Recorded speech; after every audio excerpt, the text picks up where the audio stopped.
Black CEO went undercover at her dealership 10 minutes later, she shut it down. Hello everyone, before we begin today's video, I need your help. We've noticed that the channel is losing traction, and subscribing is one of the best ways you can help us. It's quick, free, and allows us to continue bringing you great content. Your support means everything. Let's keep this channel growing collectively. Where are you watching from? Drop your city or country in the comments below. Thank you very much. Now, let's get back to the story. Security. Get her out. Now.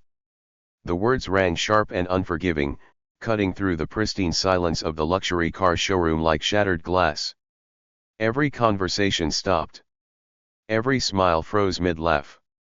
Beneath the bright white lights reflecting off polished hoods and chrome rims, heads turned all at once. At the center of it all stood a black woman in a simple burgundy dress. No designer logo screaming for attention. No entourage. Just her standing tall, hands relaxed at her sides, eyes steady. She looked completely out of place to them. And that was exactly the problem. The voice had come from a white woman near the front, late 50s, perfectly coiffed hair, pearl earrings, the unmistakable posture of someone used to being obeyed. She pointed a manicured finger directly at the woman in burgundy, her face twisted in irritation rather than embarrassment.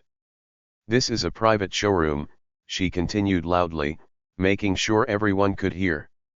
"Not a shelter. Not a charity. We don't let people like you wander around touching the inventory." A ripple of uncomfortable laughter moved through the room. Not everyone laughed, but enough did. A few men in tailored suits stood nearby holding champagne flutes, watching with mild amusement, like this was an unscheduled performance added to their evening.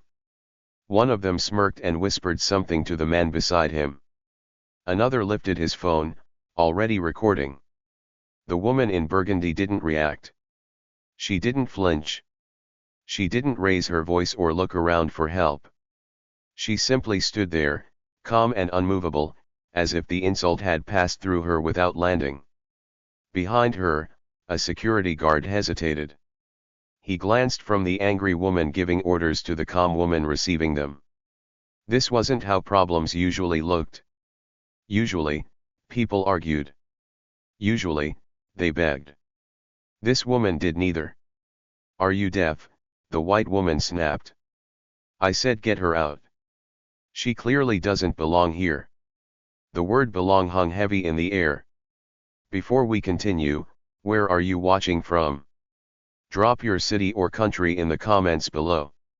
And if you believe in dignity and justice, hit like and subscribe. These stories spark change. And we're glad you're here. Now, back to Alyssa Monroe. Alyssa slowly turned her head, taking in the room. The glass walls. The spotless marble floors.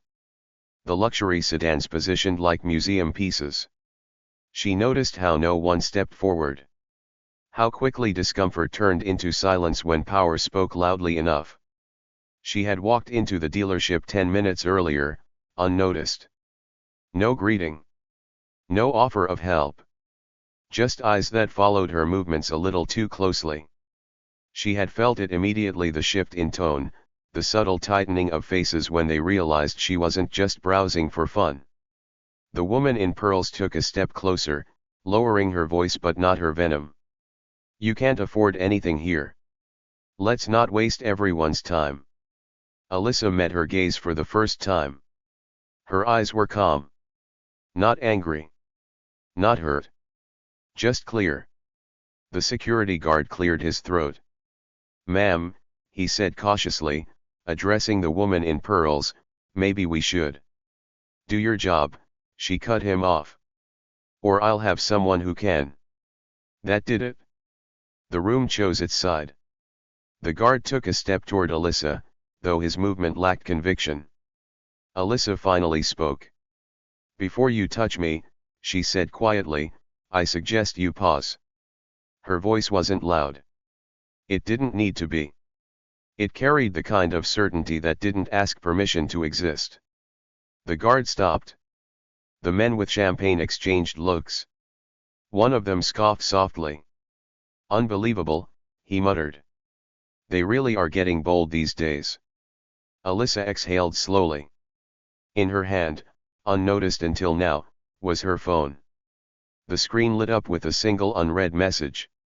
She didn't check it yet. Instead, she looked back at the woman who had ordered her removal, the woman who believed status was something you inherited, not something you built. "You're right about one thing," Alyssa said, her tone even. "This is a private showroom." The woman smirked. "Exactly." Alyssa nodded once. "And that's why what happens next is entirely your responsibility." The smile faded. No one in that room understood what they were witnessing. Not yet. They thought this was a moment of enforcement. Of order being restored. They had no idea it was an audit. And it had just begun. The room didn't recover after that. No one spoke. No one laughed. The showroom, moments ago buzzing with casual arrogance, felt hollow now, like a place that had just realized it was being watched. Alyssa stood exactly where she was, not out of defiance, but because she had nothing to prove by moving. The woman in pearls tried to regain control first. She straightened her blazer, lifted her chin, and forced a smile that didn't reach her eyes. "This is getting ridiculous," she said, waving a dismissive hand. "Escort her out and let's move on. We have serious clients here." Serious clients. Alyssa noticed how easily the words were used as a weapon. Serious meant familiar. Safe. Predictable. It meant people who looked right, sounded right, and knew when to stay quiet. The security guard shifted his weight again. He glanced toward the sales managers clustered near the glass office, then back at Alyssa. "Ma'am," he said, carefully neutral, "maybe we can talk outside." "Outside? Always outside?" Alyssa tilted her head slightly. "You can," she replied. "I won't." It wasn't a challenge. It was a statement. A murmur moved through the men with champagne. One of them scoffed openly now. "You hear that?" he said. "She thinks she gets a say." Another laughed. Bold strategy. Alyssa's gaze passed over them without lingering. She had seen men like this in boardrooms and airports, on golf courses and private jets. Men who mistook access for authority. Men who never questioned why doors opened for them, only why they sometimes didn't. She looked instead at the staff. The junior sales associate by the red sedan avoided her eyes. The receptionist pretended to adjust her monitor. A manager near the wall folded his arms, calculating how far loyalty would get him if this went wrong. Alyssa filed it all away. She took a slow step forward, not toward the exit, but deeper into the showroom. The movement was subtle, but it shifted the room. The guard instinctively stepped back to give her space, then caught himself, embarrassed. The woman in pearls noticed. Her voice sharpened. "Excuse me. Do not touch anything. Those cars cost more than you make in a decade." Alyssa stopped. "That's an interesting assumption," she said quietly. The woman laughed once, short and brittle. "Please. I've been doing this a long time. I know who belongs here." Alyssa nodded. "Then you should also know when you're wrong." The words landed without heat. Without insult. And that, more than anything, unsettled them. Alyssa glanced down at her phone at last. No reply. No rush. Just confirmation that everything was proceeding exactly as planned. She slipped the phone back into her hand, her thumb resting lightly against the screen. "You're treating this like a misunderstanding," she said, addressing no one in particular. "It isn't." The men with champagne shifted again. One of them frowned. "What is that supposed to mean?" "It means," Alyssa continued, "that what you're comfortable doing when you think it doesn't matter, tends to matter later." The woman in pearls scoffed. Are you threatening us? Alyssa met her eyes, calm and unwavering. No. I don't need to. Silence followed. Heavy. Unforgiving. Somewhere in the back, a phone buzzed. Then another. Alyssa took one more step forward and stopped between two display vehicles, framed by glass and steel. She didn't look like someone being removed. She looked like someone waiting. Waiting for people to reveal exactly who they were. And they did. Because arrogance, when given time, always speaks again. Arrogance never retreats quietly. It sharpened instead. The woman in pearls exhaled through her nose, a sound halfway between a laugh and a scoff. This is unbelievable, she said, turning to the men beside her as if appealing to a jury already on her side. Do you see this? She walks in here uninvited and starts lecturing us. Uninvited. The word was deliberate. One of the men set his champagne glass down. Look, he said, adopting the tone of someone who believed himself reasonable, we don't want trouble. Just step outside, and this doesn't have to be a thing. Alyssa studied him for a moment. He wore confidence like a borrowed jacket, comfortable only because no one had ever asked him to take it off. You're right, she said. It doesn't have to be a thing. Relief flickered across a few faces. But you already made it one. The relief vanished. The woman in pearls straightened, irritation curdling into something colder. I don't know who you think you are, she said, lowering her voice, but you're done wasting my time. This dealership has standards. Alyssa glanced around the showroom again. At the cars. At the people. At the systems quietly humming behind the glass walls and polished floors. Yes, she said. I can see that. The security guard cleared his throat again. Ma'am, he said, more firmly now, I really need you to come with me. Alyssa turned to him fully for the first time. He expected resistance. What he got was composure. Before that, she said evenly, answer one question for me. He hesitated. What question? Who authorized tonight's event? The guard blinked. I don't know. Management, I guess. Which management? The question wasn't confrontational. It was precise. The guard looked toward the glass office instinctively. So did several others.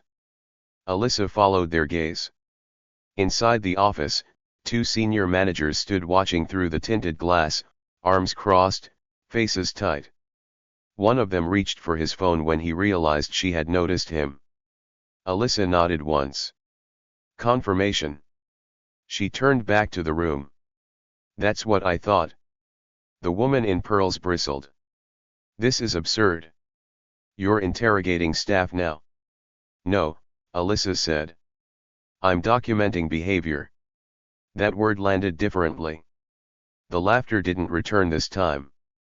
Alyssa stepped closer to the nearest vehicle, resting her hand lightly on the edge of the hood. Not possessive. Not careless. Intentional. You know what's interesting about places like this, she said. They believe the product is the most valuable thing in the room. One of the men frowned. Isn't it? Alyssa looked at him. No. Culture is. Silence again. She removed her hand from the car and took out her phone. Still no rush. Still no drama. Just a screen, glowing softly. You've spent the last 10 minutes deciding who belongs here, she continued. You never once asked why I came. The woman in pearls folded her arms. We don't need to. Alyssa's eyes hardened not with anger, but with finality. That's where you miscalculated. She typed one short message. Sent. Across the room, one of the manager's phones buzzed. Then the other. Through the glass, Alyssa watched their posture change. Subtle. Immediate. One of them straightened too fast. The other turned pale. Alyssa slipped her phone back into her hand. Here's the part you're going to struggle with, she said calmly. Nothing that happens next is about me being offended. The woman in pearls opened her mouth, then stopped. It's about exposure, Alyssa finished. And consistency. The word consistency echoed in the stillness. Somewhere, far above the showroom floor, systems were already shifting. Access logs. Internal messages. Timelines being reviewed by people who were not in this room and who did not care about anyone's pearls. Alyssa stood quietly among the cars, her presence suddenly heavier than before. Not because she demanded attention, but because attention was finally catching up to her. The showroom hadn't changed. The people had. What had once felt like confidence now read as nervous calculation. Conversations didn't restart. Smiles didn't return. Everyone was suddenly aware of their hands, what they were holding, where they were standing, who had seen them do what. Alyssa noticed it all. Inside the glass office, one of the managers paced while the other stared at his phone, scrolling too fast to be reading anything. The message had been short. It always was. The kind that didn't explain, because explanation wasn't needed. The woman in pearls sensed the shift and hated it. This is ridiculous, she said again, louder now, as if volume could restore order. We're indulging this far too long. But she didn't give another command. She waited. Alyssa turned slowly, letting her gaze move across the staff again. This time, she didn't look for avoidance. She looked for patterns. The junior associate who hadn't greeted her. The receptionist who had pretended not to see her. The sales manager who had laughed when the first insult landed. None of them spoke now. They watched her with the quiet fear of people realizing they'd been themselves at the wrong moment. You know, Alyssa said calmly, most problems don't start with cruelty. The woman in pearls scoffed. Oh, spare us. They start with permission, Alyssa continued. Permission to ignore. To assume. To decide who matters based on what's convenient. She gestured lightly toward the room. This didn't happen tonight by accident. One of the men with champagne shifted uncomfortably. You're reading too much into this. Alyssa met his eyes. I'm reading exactly what's there. She took a slow step toward the glass office. Not close enough to threaten. Close enough to remind them she could see them clearly. Policies exist for a reason, she said. But culture decides which ones get enforced. The woman in pearls crossed her arms tighter. And you're an expert on our culture now. Alyssa nodded once. Yes. That answer didn't invite debate.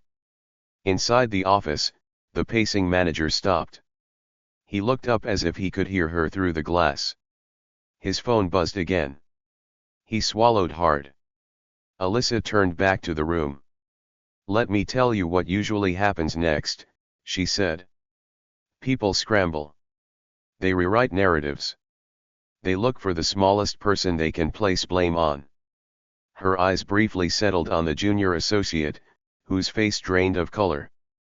But that doesn't work, Alyssa added. Because patterns don't belong to individuals. They belong to leadership. The word landed heavily. The woman in pearls opened her mouth to respond, then closed it again when one of the managers pushed open the glass door. Excuse me, he said, forcing a smile that didn't hold. There seems to be some confusion. Alyssa looked at him. There isn't. He hesitated. Perhaps we should continue this conversation privately. Alyssa shook her head. No. The refusal was soft. Absolute. Whatever you say next, she continued, should be heard by everyone who benefited from staying silent. The manager glanced around the room. He could feel it slipping now. Authority doesn't vanish all at once. It thins first. Becomes fragile. He nodded slowly. Of course. Alyssa stepped back into the center of the showroom, framed once more by glass and steel. This isn't about a scene, she said. It's about a system that worked exactly as designed until it was observed. No one interrupted her. No one laughed. For the first time that evening, the dealership felt exposed. And everyone inside it knew the worst part wasn't what had already happened. It was what was still coming. The message landed quietly. No announcement. No dramatic sound. Just a vibration in a pocket, followed by the kind of stillness that only comes when someone realizes the floor beneath them has shifted. Inside the glass office, both managers looked down at their phones at the same time. The shorter one exhaled sharply, as if the air had been knocked out of his chest. The other closed his eyes for a brief second, long enough to be noticed, short enough to pretend it hadn't happened. Alyssa watched without expression. She didn't move. She didn't speak. She let the room read the change on its own. The woman in pearls sensed it immediately. "What is going on?" she demanded, her voice tighter now. "Why are you both just standing there?" One of the managers stepped out, adjusting his jacket as if that might help him regain control. "Ma'am," he said carefully, "we're going to need a moment." "A moment for what?" she snapped. "This woman is disrupting my event." The manager didn't look at her right away. When he did, something was different. The certainty was gone. Alyssa broke the silence. "You received the notice?" The manager nodded once. "Barely." "Yes." A murmur rippled through the room. "Notice," one of the men with champagne repeated. "Notice of what?" Alyssa turned slightly, addressing the group now. "A temporary suspension of discretionary authority." The phrase meant nothing to most of them. But it didn't need to. The tone did the work. The woman in pearls laughed, though it came out brittle. "That's not a real thing." "It is," Alyssa replied. "And it's already in effect." She glanced at the security guard. "You should check your radio." He hesitated, then did. His posture stiffened almost immediately. "Yes, sir," he said into the mic, his voice suddenly formal. He looked up at Alyssa, then back to the managers. "Understood." The room shifted again. The manager cleared his throat. "Effective immediately," he said, choosing his words carefully, "all decisions regarding this location require executive review." The woman in pearls stared at him. "You can't be serious." He didn't answer her. Alyssa stepped forward, just one step, reclaiming the space that had been taken from her earlier. "This is the part where people usually get loud," she said calmly. "Accusations. Threats. Appeals to influence." She looked at the woman in pearls. "You can do all of that if you'd like. It won't change the outcome." The woman's face flushed. "Who do you think you are?" Alyssa met her gaze. "Someone who doesn't need to raise her voice," she said. Silence followed. Heavy. Unavoidable. Alyssa reached into her bag and removed a slim folder, setting it gently on the nearest table. She didn't open it. "You've been operating under assumptions," she continued. "About access. About immunity. About who gets to set the tone in rooms like this." The men with champagne didn't look amused anymore. One of them checked his phone again, frowning at whatever notifications were beginning to come through. Alyssa straightened. "This location will remain open tonight. No one is being escorted out." The woman in pearls opened her mouth to protest. "But," Alyssa added, "no further transactions will be processed." That landed. The manager swallowed. "Understood." Alyssa nodded. "Good." She turned, once more calm at the center of the showroom. The cars gleamed the same way they always had. The lights hadn't dimmed. Nothing visible had changed. Except control. And everyone in the room could feel it slipping slowly, deliberately out of hands that had never questioned whether it truly belonged to them in the first place. The reveal didn't come with a speech. It came with a name. One of the managers stepped closer to Alyssa, his voice lowered not out of courtesy, but instinct. "Ms. Monroe," he said carefully, "corporate is requesting confirmation." The room went still. The woman in pearls turned slowly. "Did you just call her?" Alyssa didn't look at her. She handed the manager her phone. He glanced at the screen. Once. Then again, slower this time. His jaw tightened. "Yes," he said, handing it back. "Thank you." That was all. But it was enough. The men with champagne looked at each other. One of them frowned. Another straightened his tie. A third finally lowered his phone, the recording forgotten. The woman in pearls laughed, sharp and forced. "This is a joke," she said. "You expect us to believe?" The second manager stepped out of the office, his face pale now. "Ma'am," he said, cutting her off, "you should stop talking." Her head snapped toward him. "Excuse me." He swallowed. "Respectfully." That word respectfully hadn't been used toward her all night. Alyssa stepped forward again, just enough to reclaim the center of the room fully. "I didn't come here to announce myself," she said calmly. "I came to observe." She looked around once more, slower this time. "Deliberate. And you gave me everything I needed." The woman in pearls shook her head. "No. No, this is insane. You can't just walk in here and—" "I can," Alyssa replied. "And I did." She turned to the managers. "You'll forward all footage from tonight to compliance. Every camera. Every angle." "Yes, ma'am," one of them said immediately. The honorific landed like a final seal. A ripple of whispers moved through the room. Phones buzzed again, this time not with recordings, but with alerts. Emails. Messages from people who were suddenly very interested in where Alyssa Monroe stood. The security guard shifted, standing straighter now. "Ma'am," he said, unsure which title to use. Alyssa nodded at him. "Thank you for stopping when you did." He exhaled, relief visible. The woman in pearls took a step back. "Just one. This is my event," she said weakly. Alyssa met her eyes. "No. This is my property." The words were quiet. Undeniable. Silence crashed down hard. Alyssa continued, her tone steady. "You were right about one thing earlier. This is a private showroom." She gestured lightly toward the cars, the glass, the people frozen in place. "Which means culture here is not a suggestion. It's an obligation." She turned back to the managers. "Effective immediately, this location is under executive review.